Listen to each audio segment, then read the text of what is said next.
Happening. Building a kitchen in the container now because we ain't got enough room in the horse box anymore. What with a baby. Got some doors off Marketplace, so I'm just sort of making units that fit the doors that we got. It's all scrap wood.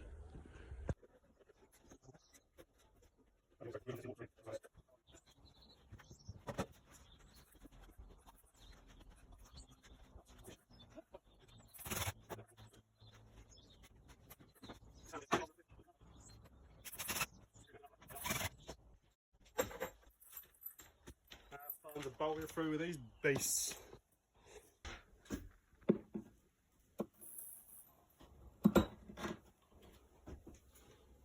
This is a good little trick. I made this little jig up. So there's 3 bits of MDF screwed together, and when you're doing your doors, you slot that on there. It saves you having to hold it, and you can just fit your doors in where you want them.